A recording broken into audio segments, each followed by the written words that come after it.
Welcome to this explainer. Look, we're going to strip away literally all of your excuses today.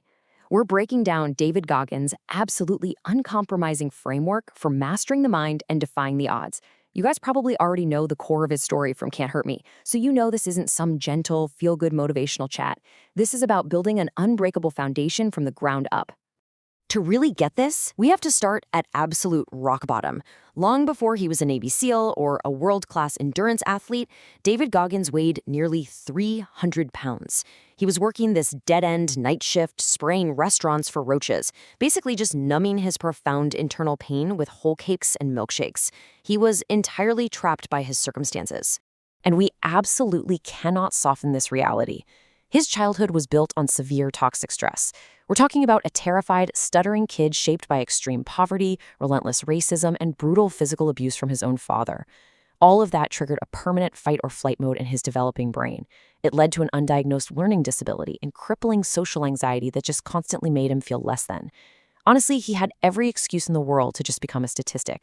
But as we know, he didn't.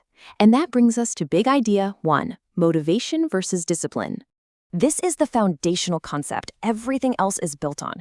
You've got to realize that motivation is absolute crap. It's just a fleeting, temporary feeling, right?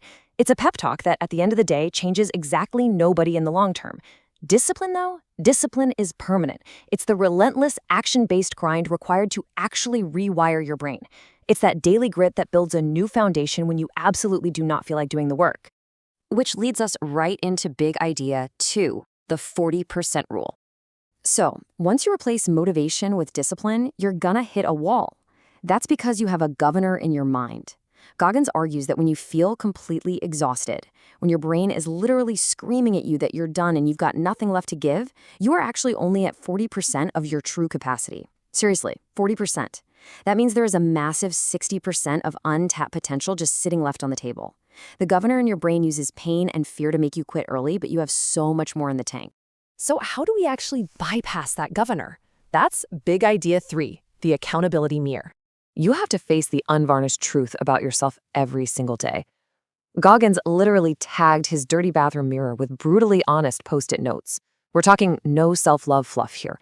He wrote down his flaws and his daily goals. If he wasn't smart enough, he wrote it down. If he needed to lose weight, he wrote it down. You hold yourself fully accountable to the harsh reality of your weaknesses, because that is the only way to forge a path forward. And to survive that path, you're going to need big idea 4, the cookie jar method. Even with ultimate accountability, when you're pushing into that extra 60%, the suffering gets incredibly intense. You are going to hit a wall. When that happens, you need a system to remind you who you are. This is a brilliant psychological tool. When your mind is begging you to quit, you reach back into your mental cookie jar and pull out memories of your hardest triumphs. You remember the trauma you've already survived, the obstacles you've already crushed, and you use that past resilience as fuel for your current fire. This brings us to big idea 5, callousing the mind. Here's the catch. To have those victories to draw from, you have to actively build them. You can't build bulletproof character without intentionally seeking out discomfort. This is the process of callousing the mind. It requires repetition in suffering. For Goggins, this meant running in the freezing rain when he really didn't want to. Remember those severe learning disabilities we talked about? To pass his military aptitude tests, he sat at his kitchen table and copied textbook pages out by hand 3 times over just to memorize them. He faced his limitations head-on, seeking out the discomfort of studying for hours on end so that his past pain would literally become his ultimate armor. Let's talk about the daily application, your 168 hours. Let's pivot from the extreme military stuff to how you apply this tactical framework to your own life this week. Because this isn't just a cool biography, it's a blueprint. 168, that's the total number of hours in your week. Goggins points out that settling for a standard 40-hour work week is basically a 40% effort. If you want to master your mind, you need to audit the full 168 hours.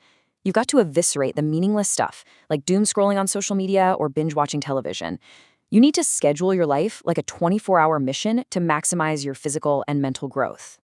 Now, let's look at the undeniable proof. If you think this framework is just theoretical motivation, let's look at the undeniable proof of what it actually produced. To even qualify for Navy SEAL training, Goggins had to face an almost impossible task.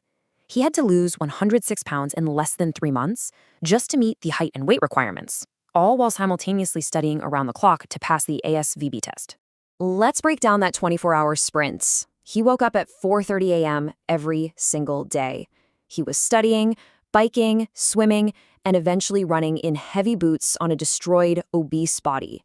And he absolutely refused to cut corners. If he missed a single pull-up, the mental anguish of wondering if that one skipped rep would cost him his dream was worse than the physical pain. So he'd go back and punish himself with more reps.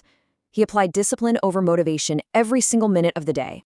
The ultimate proof of his calloused mind was cemented during Navy SEAL Hell Week. He completed it, literally the most grueling military training in the world, multiple times. He even returned after being medically pulled once. In one absolutely incredible instance, he went through it entirely on broken legs held together by compression tape.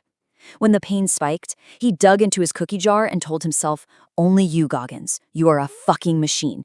Each step you run from now until the end will only make you harder."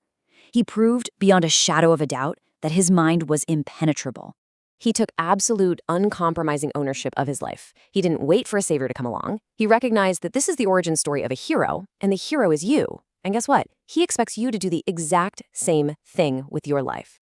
And that brings us to the final warning. As we wrap up this explainer, we're leaving you with a choice. Look back at that terrified, nearly 300-pound kid on the couch we started with. Realize that every single time you choose the path of least resistance, every time you choose comfort, you are actively choosing to stay exactly where you started.